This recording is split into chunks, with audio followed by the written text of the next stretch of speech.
Welcome to another Demarcation Media Mega Construx review. Today we're going to be taking a look at the Destiny Guardians Series 1. This is essentially the Destiny version of the Halo Heroes line, but this line was way more short-lived than Halo Heroes. This is Series 1, and Series 1 was all that they made, which is extremely unfortunate. Just as it is unfortunate that the Destiny line is no longer a thing. So we're going to be going through these, taking a look at them one by one. But before I get into them, I just wanted to say quick thanks to Noir Renard over in the Squad 45 Discord. He was the one that tipped me off that these guys were on eBay for a reasonable price. And by reasonable, I mean only a little bit inflated over retail. Because we'll talk about this a little more later, but these guys, if you want them sealed, sometimes you'll have to pay $20 a figure. And again, we'll talk about that later. But I just wanted to say a quick thanks to him for tipping me off that these were out there. So we're just going to open these one by one real quick, starting with the Lions Vigil Hunter. This is the one figure in the entire series that is not super hard to find these days. Wait, is this just going to come straight off? Oh, wait. There's a way to open it from the back. I have not found a good way to open these yet. It's always just shredding them. There we go. We'll just do that. Boom. There he is. All of his pieces. We'll just go ahead and pop them out. Little ghost stand. Ghost eyeball.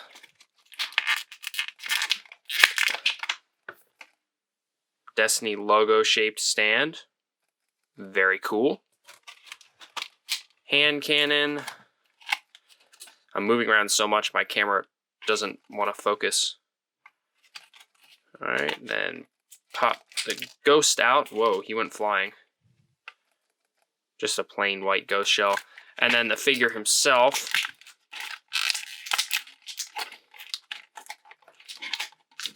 Yeah. There we are. All of his pieces. Pop his hand cannon in.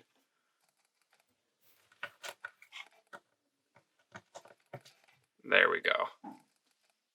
Here we've got the Endling Warlock. Now, I actually opened the other guy without taking a close look at the package. So we'll do that real quick. We can see Series 1. Just ignore that because it is the only series. Then we have a piece of art of the Endling Warlock back there. And again, it's the CG art and the details are way too crisp. And so this is what you see first. And that's what you expect when you look at the figure. And obviously the figure cannot be as sharp as the render. So that's just a bummer. I really wish Mega would just do some product photography and put some real photos on there. The overall design, though, is really nice. I like the round kind of window section here because that's what the boxes, like the bigger boxes, have. We have the Destiny logo up top. When we turn it around, what's interesting here is each box has the other 5 figures on the back. So what they could have easily done is just put all 6. But instead, what they do is they change the order around so that you do not see the figure that you have in the box.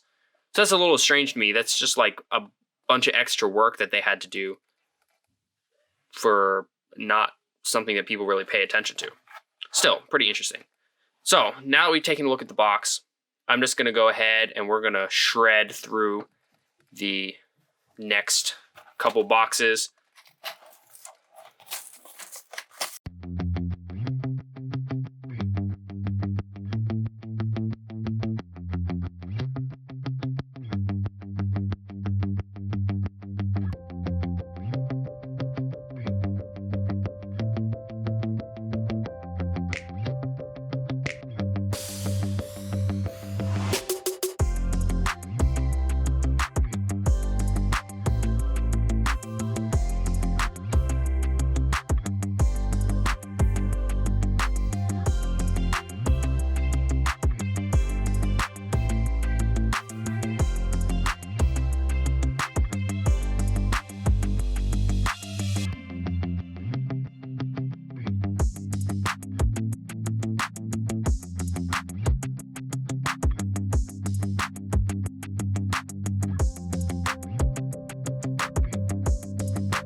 Alrighty, so here's our Lions Vigil Hunter, all out of the box. He's got his stand, which, as you saw, is the shape of the Destiny logo, which is pretty cool.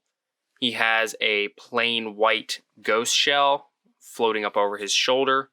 He's got the little clear peg for that.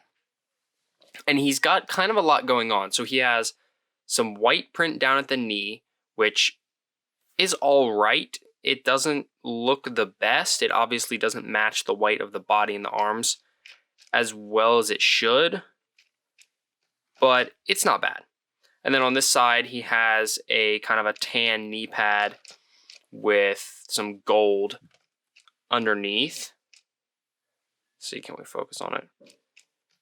The odd thing about this is that on the top and kind of on the edges, you can see the paint is kind of almost looks like it was applied too thick in the factory and got scratched at some point.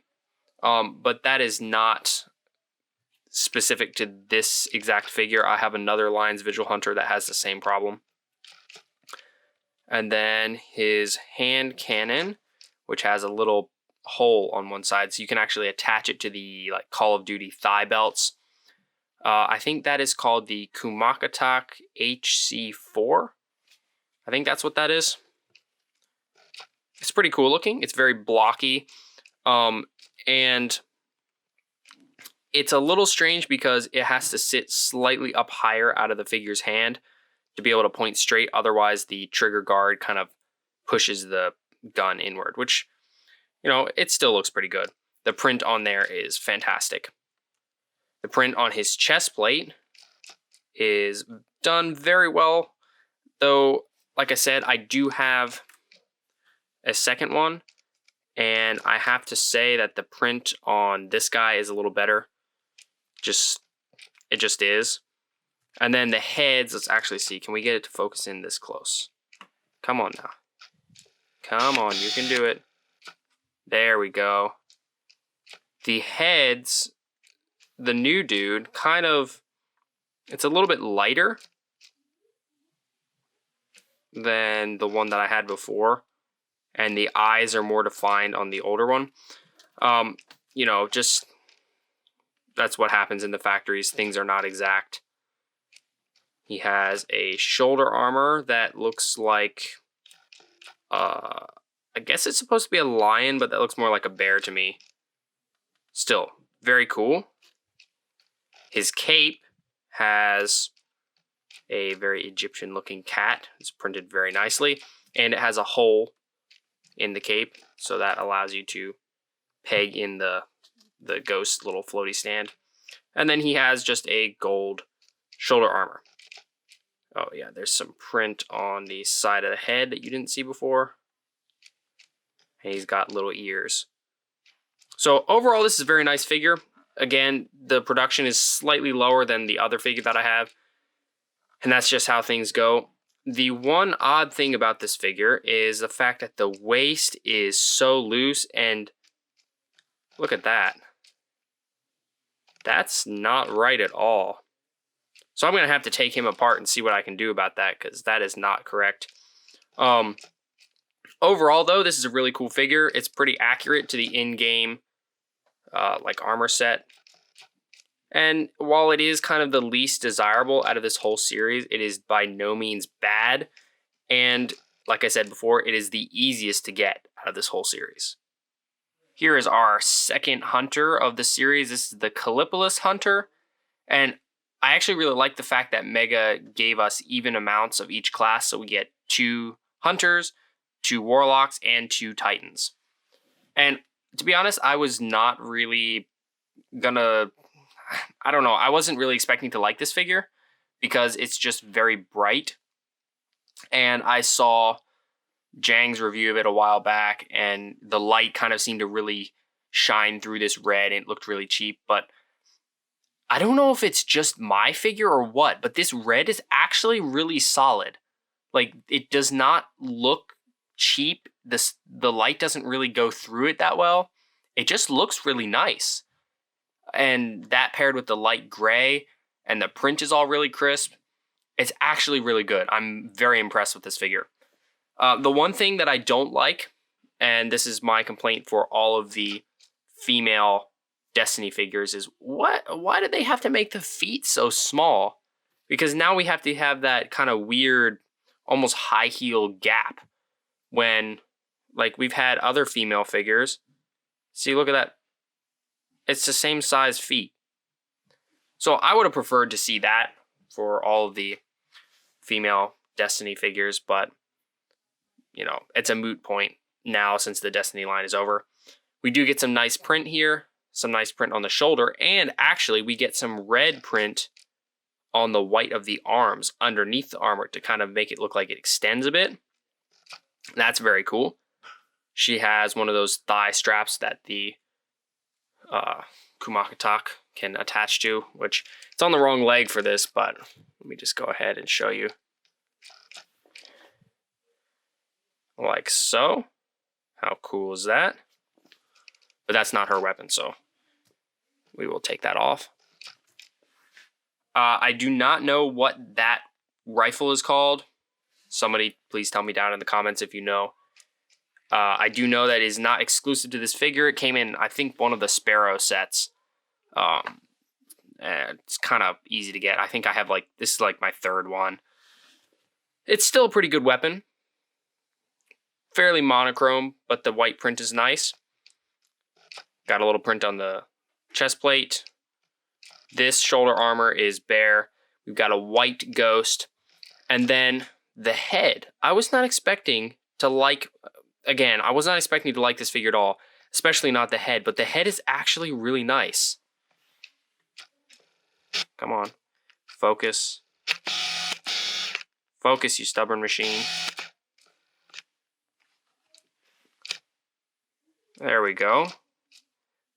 The visor, I don't know, maybe it's a little crooked, but it's really not bad. And that gray print.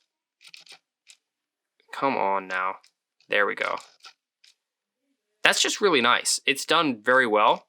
It looks good. And then we have the cape, which is done fantastically and is rubber. So this is a pleasant surprise of a figure. I, again, was not expecting to like it. But it's really a solid figure and looks really nice. Well, apparently not nice enough for my camera to want to focus on it. Moving on to our Warlocks, we have the Endling Warlock here. And I want to say right away that I was not entirely impressed with the production of the head, especially on this side. You can't really see it from this distance, but it's a little bit spotty in the kind of visor application. What is impressive, though, is this kind of camo that goes around the entire skirting. That's very cool, and it's printed on his upper arms. Now, in-game, the figure has it, not the figure, the armor in-game has that same camo like printed up onto the body. Mega did not do that, you know, for obvious reasons. That would be a lot of work. And at the time, I don't know if they would have been able to pull it off. They've done something similar now with the Halo Heroes Marine Sniper, but that's also on a much smoother torso. These Destiny torsos have a lot of contours and lines. So I think they got a good compromise. Black shoulder armor on this side. Tiny little print on the forearm. The torso looks very nice. Lots of nice printing. And is that the dead orbit symbol on his chest? I think that's what that is. His mark has been printed a bit low, which is unfortunate. And honestly, those marks are just kind of unfortunate pieces in general because they have a very bad habit of breaking if you remove them or move them around too much or whatever. Pretty much if you even breathe on them, they will break. So that's a bit of a bummer. And then his ghost is finally not just a plain white ghost. It's kind of this nice burnt orange. Very cool. Still the same color eye, though. And then his weapon is the Monte Carlo with, I think this is the Royal Flush skin. I think that's what that's called. Looks pretty good. Paintwork is done for the most part well. I think it's maybe a little cleaner, especially around the magazine part on here than it is on the other side. But still, a very nice weapon. I like that pearl gold. Looks good. And now let me get in really close. Kind of make my camera mad again. Yeah, I don't know if we're going to get it. Oh, there we go. You can see it's a little spotty on that side. Just a little. It's not a deal breaker, but it's just a little spotty. Our second Warlock of the bunch is the Raku Warlock, or Raku Warlock. I'm not entirely sure how that's supposed to be pronounced. And dang, he is bright. There's no missing this guy out on a battlefield, that's for sure. He's got kind of a couple different shades of orange. I don't think it's intentional. I think it's all supposed to be kind of the same orange or gold. But we have some bright orange plastic and then some bright orange print to almost match it. And then we have this kind of goldish color that goes down onto this kind of skirting section. And then it's on the shoulder armor as well. I really like how he has the shoulder armor paired with the mark. I think that looks really cool. He has a asymmetrical print for the head, so it's all blue on that side. And then we have kind of some orange on that side. Because it's printed on blue, it's a little bit greenish looking.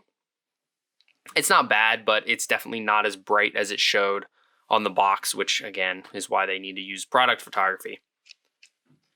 He has a blue shoulder armor on this side to match the asymmetrical look. And look at that.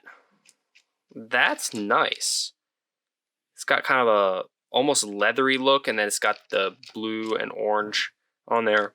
Again, it's printed on blue, that orange color, so it's a little greenish.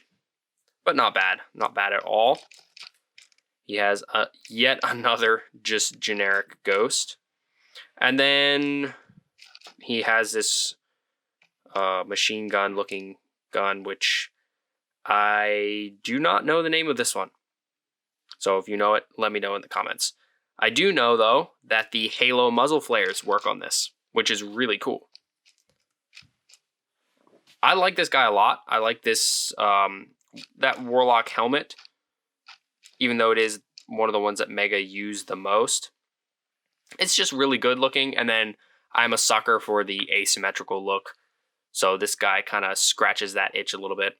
And even though he's so bright and the orange is a little toyish, I still feel like it works somehow. Now we are on to the Titans. This is the Jovian Guard Titan. Now, I'm just going to go ahead and get my couple complaints out of the way. First, the production of the head is not as good as it could be. It looks like some of that kind of gray print that's supposed to wrap around did not. So you see it's pretty nice on that side, and then you turn it around here and there's kind of this weird like spot where the gold is almost showing through. So that's kind of a bummer. Again, it's not a deal breaker, it's just one of those little things that's minorly frustrating. And then his arm here is kind of loose and wobbles in its socket. You can see it's not supposed to move that way, and it does. So that's kind of a bummer. And then his waist swivel is loose.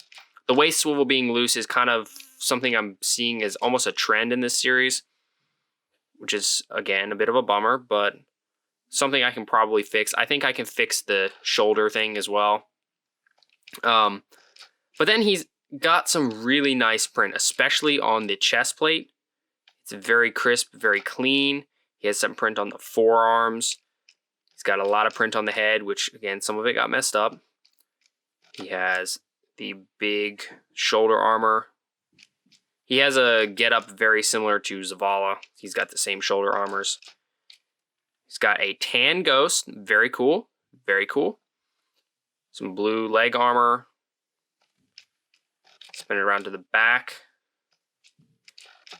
Look at that mark. That's a very nice mark. I like that a lot. Why did they not give something like that to Shaxx? It does not make sense. And then another weapon I do not know the name of, but it is very cool looking. It has a lot of print.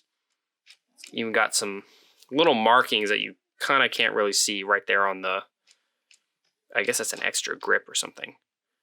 But it certainly looks like it would pack a punch, which makes sense since it is a Titan wielding it, and the Titans do like punching things. Very cool figure.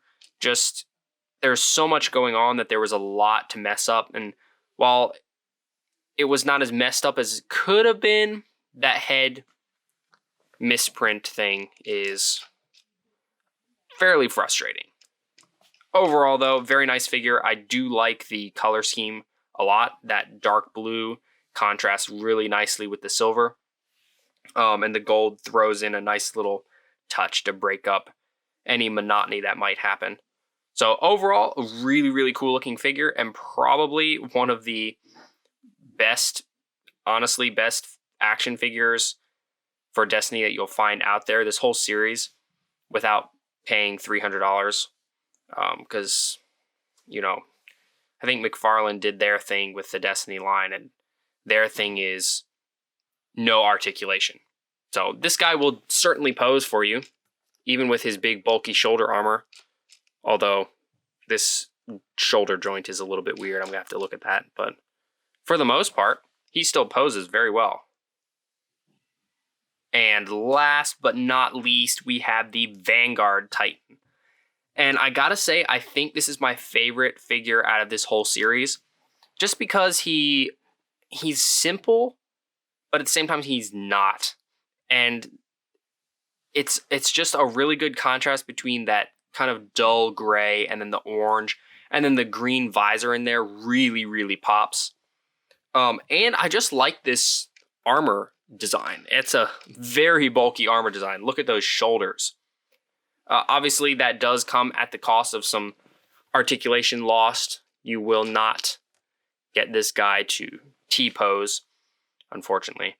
But, you know, he still has some movement there, and it does not inhibit his movement this way at all.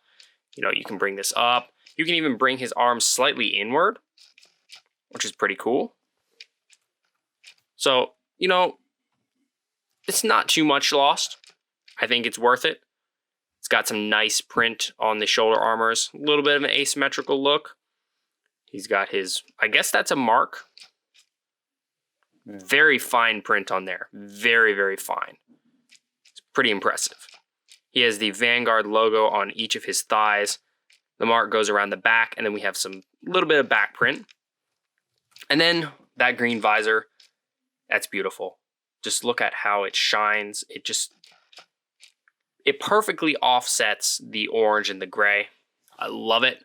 And then he has a hand cannon that is the same, I guess it's the same mold as the Kumaktak, but I don't think it's the same gun because it's got like a Vanguard logo on it. So unless it's the same weapon with a different skin, I don't know the name of this one. But the print is done very nicely.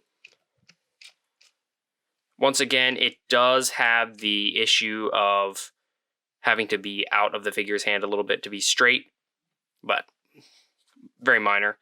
The kind of ammo drum is painted white on this side, and then not on this side because on this side the ammo drum is primarily just a hole, again, for attaching it to like the thigh holsters. So it's a little strange in that regard because it does not look the same on both sides. You know, I don't really think there's much Mega could have done about that. It's hard to print on a hole. Overall, I think this guy is fantastic. Again, I think he's probably my favorite out of the whole series just because he's simple, but he's so well executed.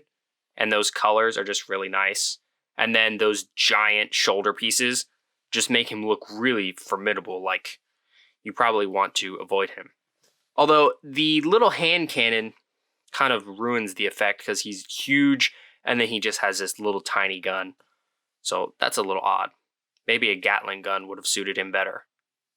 Well, there you have it. That is the Destiny Guardians Series 1. I should really stop saying Series 1. It's just the Destiny Guardians series, despite the fact that the box says Series 1. Overall, this is a very impressive lineup of figures. If you're looking at this from the point of view of just action figures, just for a second, assume these are not connected to any sort of building block system, and they are just very small action figures. They're very impressive because, like I said, they pose better than the McFarlane figures, and the McFarlane figures are bigger and they're more expensive. These guys originally retailed for $5 each, and that's really good for what you get.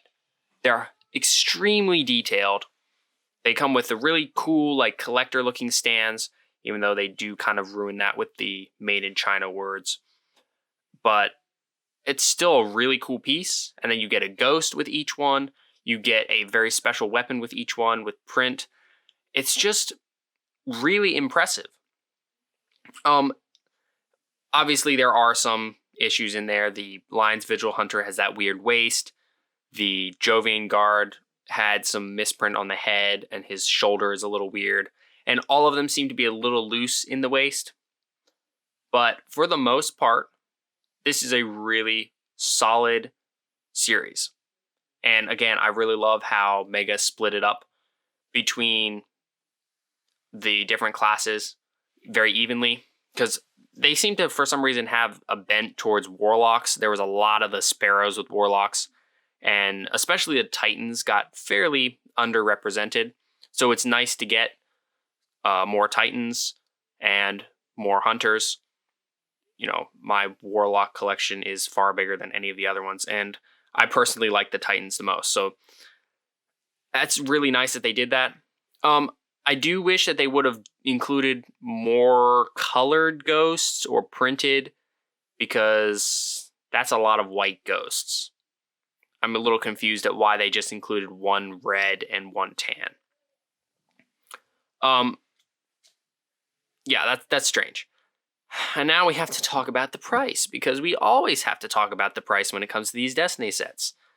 Because as good as they are, and as amazing as they are, and like, it just drove the price up so much. So I have seen a single sealed one of these figures go for like $20 to $30. I think the Raku Warlock, I was looking up to try and get one a year or so back, and it was like $25 for a sealed one. That's absurd. I would say don't ever pay that much. Despite the fact that these are really good action figures, they're not worth that much. I managed to get the whole set for $45. That is about $7 a figure, give or take a little bit. And that's very fair. That's very fair, because that's only $2 over retail. That was an eBay listing. If they're still available, I will put the link in the description. If they're not, the link won't be there. Amazon has a listing for a bundle of these guys for like $40 or something, and that goes on and off. So if you're looking, if you keep your eyes open, you can find the whole series without going broke. But again, they are fairly hard to come by. They are harder to come by than most of the Destiny sets, I would say. Like, for the most part, you can find all of the Sparrows without looking too hard. But these guys, along with the Armory sets, are harder to get. I definitely would recommend them, but I would not recommend them at scalper prices. Thanks so much for watching. If you enjoyed this video, please leave a like and consider subscribing, and I'll see you next time.